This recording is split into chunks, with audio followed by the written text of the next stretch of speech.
ZDTech. 3 minutes pour tout comprendre.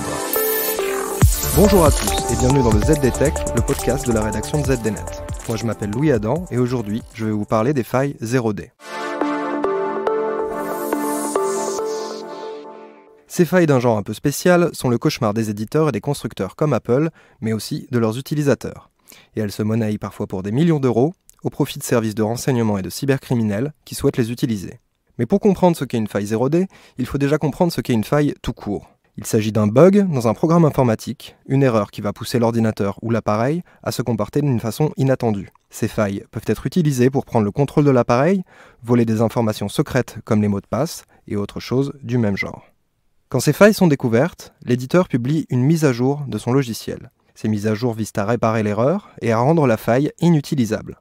L'utilisateur doit donc télécharger et appliquer les dernières mises à jour fournies par les éditeurs pour se protéger. C'est plus facile à dire qu'à faire. Les attaquants profitent souvent de failles connues et corrigées, mais que les utilisateurs n'ont pas eu le temps de patcher.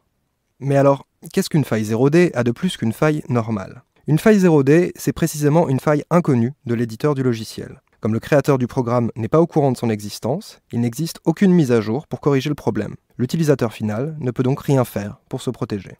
Pour pirater votre téléphone ou votre ordinateur, les failles 0D sont donc la méthode rêvée. C'est la raison pour laquelle les informations sur ces failles sont vendues à des prix parfois délirants, comptez jusqu'à 2 millions de dollars pour une faille 0D sur un iPhone par exemple. Face à cela, les éditeurs eux-mêmes proposent de payer les chercheurs en sécurité qui leur signalent des vulnérabilités afin de pouvoir les corriger. Malheureusement, les montants offerts par ces programmes de récompense peinent bien souvent à s'aligner sur les prix pratiqués par les courtiers en faille 0D. Pour un chercheur ayant découvert une vulnérabilité de ce type, la tentation est donc grande d'aller la revendre à un courtier qui l'utilisera pour contourner les protections d'un système. Ce genre de prix réserve l'utilisation de ces failles à des organisations soutenues par des gouvernements, comme les services de renseignement ou de police.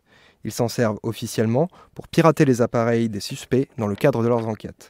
Mais parfois, des cybercriminels peuvent également mettre la main dessus et en profiter pour faire beaucoup de dégâts. Et voilà, normalement on a fait le tour du sujet. Pour en savoir plus, rendez-vous sur zdnet.fr. ZDTech. 3 minutes pour tout comprendre.